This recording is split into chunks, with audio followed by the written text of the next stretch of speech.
જય માતાજી, જય શ્રી કૃષ્ણ। કેમ છો બધા યુટ્યુબ ફેમિલી મિત્રો? મજામાં ને?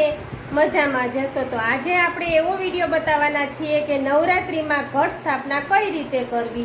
તો અમે તો દર નવરાત્રિએ કરીએ છીએ, તો આજે ચાલો વ્લોગમાં છેક સુધી બન્યા રહેજો। આજે તો સરસથી વિડીયો આવવાનો છે આપણા નવરાત્રિ સ્પેશિયલ। આપણે સ્થાપન કઈ રીતે કરવું, ઘટ સ્થાપના કઈ રીતે કરવી, તમે બધા કેમ કરતા હોય અને અમે કઈ રીતે કરીએ છીએ ને એ તમે આજે વિડીયોમાં છેક સુધી બન્યા રહેજો। તો મમ્મી જો આપણા કુળદેવી માતાજી ઉંદડી પહેરાવી દેવાય નવી લઈને, કા મમ્મી? હા, એટલે આ રીતે જો આપણે ચુંદડી લઈ લીધી છે। એટલે અમારા કુળદેવી છે ખોડિયારમાં અને બ્રહ્માણીમાં। તો જો આવી રીતના પછી ચુંદડી નવી પહેરાવી દઈ માતાજીને, ત્યાર પછી હાર પહેરાવી દેશું। ત્યાર પછી આપણે કળશમાં પાણી લઈને સરસથી ઘટ સ્થાપના કરવાની છે। તો વિડીયોમાં છેક સુધી આજે બન્યા રહેજો। જો આ પ્રકૃતિબેનને પ્રેક્ટિસમાં જવું છે, તૈયાર થઈ ગયા કેમ? જો હવે અમે છે ને મમ્મી સ્થાપન કરવાની તૈયારી કરી રહી છે। તો જોવા કંકુ ઘોડેલું લઈ લીધું છે અને ત્યાર પછી આપણે છે ને જ્યાં બાજોટ ઢાળવો હોય ને ત્યાં સાથીઓ કરવાનો નીચે આ રીતે।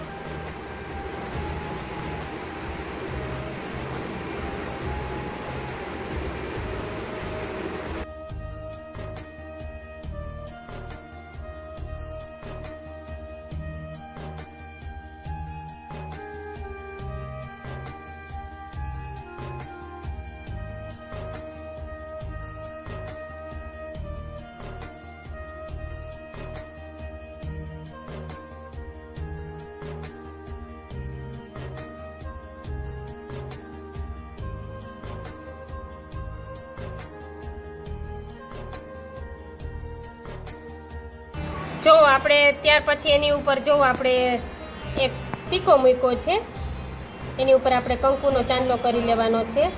ત્યાર પછી ચોખા વેળી દેવાના છે। જો આ રીતે આપણે સાથીઓ કરી લેવાનો છે ને ત્યાર પછી આપણે કોઈ પણ બાજોટ હોય કે તમે જો એવી રીતના એની ઉપર પછી બાજોટ આપણે ઢાળી દેવાનો છે। જો આ રીતે આપણે બાજોટ ઉપર છે ને લાલ કપડું પાથરી દેવાનું છે। આપણે કોરું કપડું હોય ને લાલ એ પાથરી દેવાનું છે આ રીતે। જો આપણે સૌ પ્રથમ સ્થાપન કરીએ ને કોઈ પણ સ્થાપન હોય, પહેલા આપણે ગણપતિ બાપાને અને રીધી સીધી માતાજીને જો સ્થાપનમાં બેસાડ્યા છે, કેમ કે કોઈ પણ કાર્ય કરતા હોય ત્યારે ગણપતિ બાપા પહેલા હોય છે, કેમ કે એની પૂજા સૌથી પહેલા બધા દેવોમાં સૌથી પૂજા આપણે ગણપતિજીની થાય છે। તો જો આપણે ગણપતિજી અને રીધી સીધી માતાજીને બેહાડી દીધા છે। હવે આપણા કુળદેવીને આપણે સ્થાપન કરશું। જો આપણે ખોડિયારમાં અંબાજી માતાજી અને બ્રહ્માણી માતાજીને જો આપણે સ્થાપન કરી દીધું છે। ત્યાર પછી જો ગણપતિજી મહારાજને અને આપણા હવે આપણે કરવાનું છે ઘટ સ્થાપન, એટલે આપણે લોટી લઈને સ્થાપન કરવાનું છે। અત્યારે આપણા માતાજીનું સ્થાપન કરી દીધું છે અને ગણપતિજીનું સ્થાપન કરી દીધું છે। જો સરસથી બધાને ચુંદડી ઓઢાડી દીધી છે, હાર પહેરાવી દીધા છે ત્રણેય માતાજીને। આ ગણપતિજી મહારાજને જો હાર પહેરાવી દીધો છે, રીધી સીધી માતાજીને બેસાડી દીધા છે। તો જો અહીંયા સુધીનું આપણે કર્યું છે। હવે આગળ આપણે વિડીયોમાં કન્ટિન્યુ બન્યા રહેજો। તો આપણે એક લોટી લીધી છે, તેમાં જલ ભર્યું છે જો, અને ત્યાર પછી એમાં આપણે આસોપાલવના પાન કે આંબાના પાન કોઈ પણ ચાલે। ત્યાર પછી આ રીતે જો આપણે આસોપાલવના પાન હોય કે અત્યારે આપણે આસોપાલવના લીધા છે અને એમાં જો સરસથી નીચે ઈંઢોણી રાખી પછી આપણે આ સ્થાપન આપણે એમાં સ્થાપન ભેગું મૂકી દેશું। જો આ રીતે સરસથી આપણે આમાં હવે આપણે શ્રીફળ મૂકવાનું છે। આને કહેવાય છે ઘટ સ્થાપના।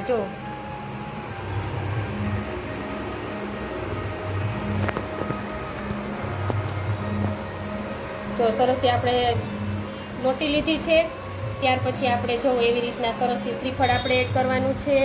અને આપણે જો પિત્તળનો ગરબો લીધો છે, આપણે અખંડ દીવો લીધો છે, ત્યાર પછી આપણે જો હાર સરસથી લઈ લીધો છે। આપણે હાર હવે આપણે ઘટ સ્થાપનામાં પહેરાવશું। જો આ સરસથી અત્યારે આપણું એટલું તૈયાર થઈ ગયું છે।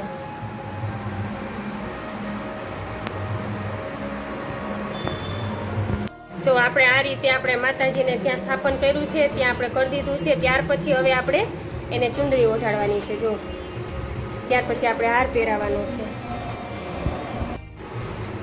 જો આ રીતે આપણે ઘટ સ્થાપના સરસથી હાર પહેરાવી દીધો છે। જો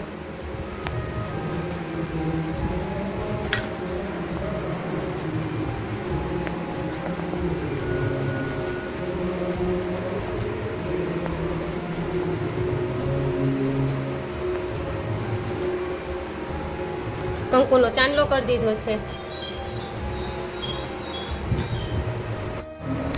જો આપણે આ ગરબો લઈ લીધો છે એમાં આપણે ઘઉં રાખ્યા છે જો આ ઘઉં છે તો ઘઉં નાખ્યા જાર હોય તો વધારે સારું જુવાર માતાજીની જુવારે જ હોય પણ અટાણે અમારે લેવા જવાનું તો છે ક્યાં લેવા જાવી એટલે જુવાર નથી નાખીને ઘઉં નાખ્યા છે ને એમાં આગળ ગરબામાં કોળ્યું આ મૂકી દઈએ પછી એની માટે કોઈ આ રાખી દેવું એમાં આપણે પછી વાઈટ મૂકીને દીવો કરી લેશું કેમ કે અત્યારે આપણે સ્થાપન કર્યું છે અને આપણે સાંજે હવે આને દીવો પ્રગટાવવાનો હોય અને આપણે કરવાનો એટલે ત્યારે આપણે પ્રગટાવી લેશું ત્યાર પછી આપણો આ છે અખંડ દીવો આપણે 9 દિવસ અખંડ દીવો 9 દિવસ અખંડ દીવો બારવાનો છે 9 દિવસ અમે અખંડ દીવો બાળીએ છીએ જો ઘરનું ઘી ચોખ્ખું ઘી જો આ રીતે આપણે સ્થાપન માતાજીનું કર્યું છે આજે તો તમને બધાને કેવું લાગ્યું તે જરૂરથી કોમેન્ટ બોક્સમાં જણાવજો ને આપણે સ્થાપન મમ્મી કરીએ છીએ કા દર વર્ષે 35 વર્ષ થયા કરું છું 35 વર્ષથી આ મમ્મી સ્થાપન કરે છે માતાજીનું અને 35 વર્ષ મમ્મી માંદા પડી ગયા તો ઊભા માતાજીએ કરી દીધા કા હા ઓ માએ લાજ રાખી માએ બાવડી પકડી છે કેમ કે સેવા પૂજા એટલી કરી હોય તો હું રાખે નહીં માતાજી માતાજી બધી બધાની મનોકામના પૂરી કરે તો હું કહું ને આ માં બધાની મનોકામના પૂરી કરે જો એમાં આપણે આવી રીતે સ્થાપન કરે આપણા કુળદેવી છે અંબા માતાજી છે ત્યાર પછી આપણે કળશ લેવાનું એમાં જળ ભરવાનું શ્રીફળ લેવાનું ચુંદડી હાર અને આસોપાલવના કે આંબાના પાન હોય ને તે પણ ચાલે છે આવી રીતના ઘટ સ્થાપન આપણે કરીએ છીએ અને જો આવી રીતના અમે દર વર્ષે નવરાત્રિમાં ઘટ સ્થાપના આ રીતે કરીએ છીએ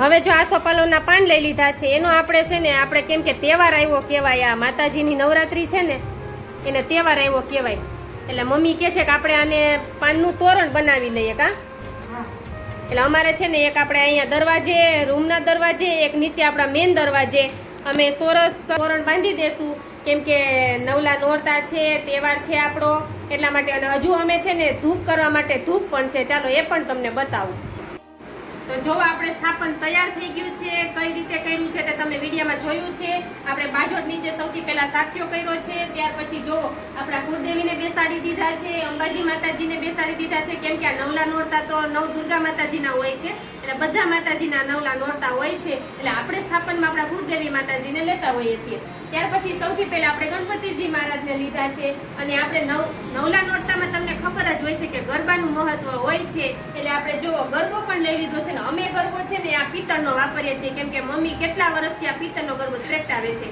સોરી તાંબાનો ગરબો છે એટલે તાંબાનો ગરબો પ્રગટાવે છે ત્યાર પછી આપણે અખંડ દીવો લઈ લીધો છે અમે 9 દિવસ માતાજીનો અખંડ દીવો બાળશું અને એ પણ આપણે ચોખા ઘીનો આપણા ઘરનું ઘી હોય કે તમે પછી કોઈ ગાયનું ઘી વાપરતા હોય તેનો ચોખ્ખા ઘીનો દીવો આપણે 9 દિવસ ઘરમાં જો બળે તો આપણા ઘરમાં નકારાત્મક શક્તિનો નાશ થાય છે અને માતાજીનો વાસ થાય છે તમને બધાને આશીર્વાદ આપે છે કે ધંધામાં વૃદ્ધિ થાય તબિયત બધાની સારી રહે અને સુખ શાંતિ રહે એવા નોરતામાં હું તો એમ જ કહું કે બધાને મારા યુટ્યુબ ફેમિલી મિત્રોને બધાને એવા માતાજી આશીર્વાદ આપે અને બધા નિરોગી રહ્યો અને બધા સરસથી ધંધામાં વૃદ્ધિ કરો ત્યાર પછી આપણે ઘટ સ્થાપનામાં જો લોટી લઈ લીધી છે અને શ્રીફળ લઈ લીધું છે લોટીમાં સરસથી જલ ભરી લીધું છે ત્યાર પછી ચુંદડી લઈ અને સરસથી માતાજીને એટલે કે આપણા ઘટ સ્થાપનાને ઓઢાડી દીધું છે આપણે હાર પહેરાવી દીધો છે પછી આપણે આસોપાલવના કે આપણે આંબાના પાન હોય ચાલે છે તે આપણે રાખી દીધા છે અને સરસથી આપણે માતાજીનું સ્થાપન કરી લીધું છે તમને બધાને કેવું લાગ્યું છે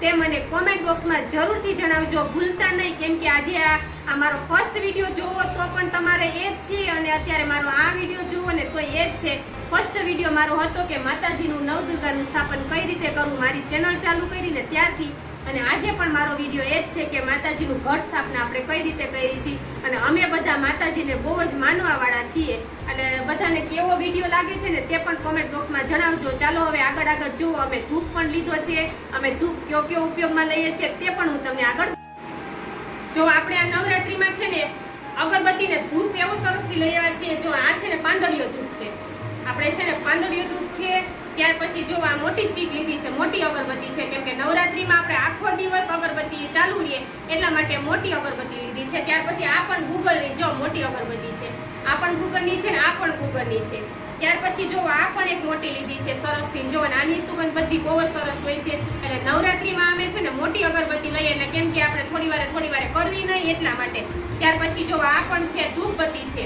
અને ધૂપબત્તી કહેવાય આ ધૂપબત્તી પણ અમે લઈ આવ્યા છીએ અને આ પણ સરસથી ધૂપબત્તી છે જો આ ધૂપબત્તી છે, આ સરસથી અગરબત્તી છે, કેમ કે આમાં ગુગળ છે, પાંદડીયો ધૂપ છે, એ જ વપરાય. માતાજીને એ બહુ જ પ્રિય છે.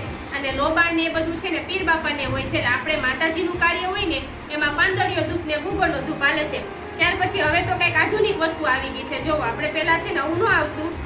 હવે જો આપણે કોઈ પણ ઉપાધિ કોઈ ધૂપ ન કરતું હોય, ઘરમાં કોઈ એપાર્ટમેન્ટમાં રહેતા હોય કે મોટા સિટીમાં રહેતા હોય, તો કોઈ દેવતા કરીને ધૂપ ન કરતું હોય તો આ સરસથી એક ઉપાય હવે તો આવી ગયો છે. જો આવી રીતના આમાં આપણે દીવાસળી મૂકી સરસથી માતાજીનો ધૂપ કરી શકીએ છીએ. હવે તો ન જોઈએ એટલી ટેકનોલોજી આવી ગઈ છે સરસથી. પણ અમે તો છે ને આ પણ કરશું. અને આપણે તમે વિડીયોમાં આગળ જોવો જ છો કે અમે ઓલો ધૂપ પણ કરીએ છીએ, દેવતાથી કરીએ તે. તો તમે બધા જો આ વસ્તુ હવે માતાજીની બધી તૈયારી કરી લીધી છે. કાલે સરસથી માતાજીનું હવે સ્થાપન થઈ ગયું છે તૈયાર. અને હવે સરસથી આપણે માતાજીનો પહેલા દિવસે બધી અગરબત્તી કરશું, માતાજીનો દીવો પ્રગટાવશું, માતાજીનો ગરબો કરશું અને માતાજીના બસ 9 દિવસ આપણે ગુણગાન ગાવાના છે.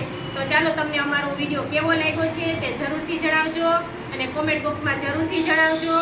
કેમ કે અમે માતાજીના સ્થાપન કરી લીધું છે. તો ચાલો વિડીયોમાં કન્ટિન્યુ આગળ થોડુંક બન્યા રહેજો.